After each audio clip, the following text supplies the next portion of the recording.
And then we knew we had to push for Resurrection F, and we did over $8.5 million at the box office. Going into it, we were thinking we'd do around 5. And we really wanted to, and it wasn't about the money per se, it really was about Funimation wanting to really take anime into theaters and make it mainstream and break it open for all kinds of anime that they produce, and also give a really great treat to the fans and do a really great job for the show that we'd all been working on for 20 years, you know? And we succeeded, and it was really is thanks to everybody. They did a grassroots campaign. It's because all you guys talking to each other, being fans and being longtime fans and showing up, and those numbers and that was just 500 theaters in 2 weekends. That's incredible. And it was because people watched it multiple times also.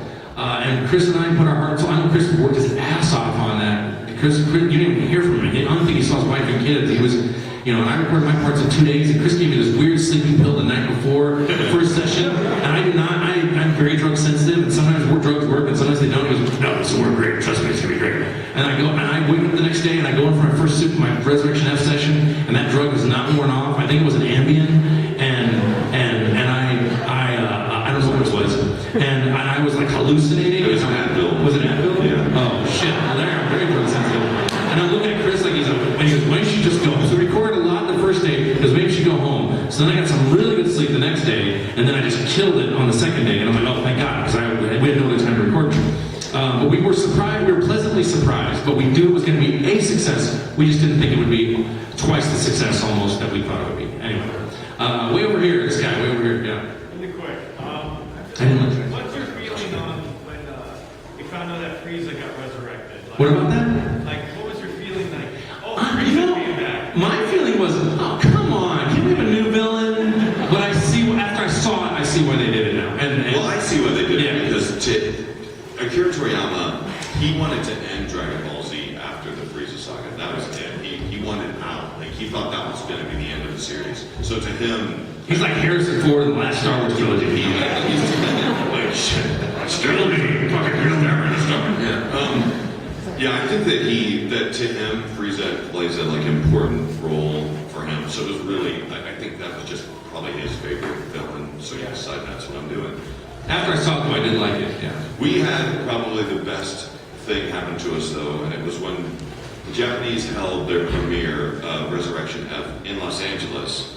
It was their world international premiere of their Japanese dub of Resurrection F in America. Hadn't been premiered in Japan. It was incredible, and they invited us. They invited Sean and myself, and they told us after the feature that they really thought that our voices on the series were an important factor in why it was so successful in America, and they really liked our dub, and they wished us a lot of luck in the future on it, and it was really honoring. One of the biggest compliments we could possibly have.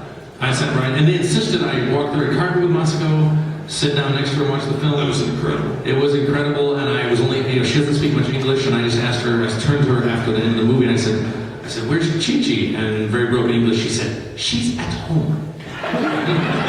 It was adorable, and I got a kick out of it, and it was great hanging out with her. She's an amazing actress, and I was thrilled and honored to be spending that time with her. But it was really validating, because for so many years we've worked on this show, and we've been fully aware of the fact that, we feel we're so honored to be a part of it, but at the same time we held such reverence for the Japanese voices, because that's what we hear.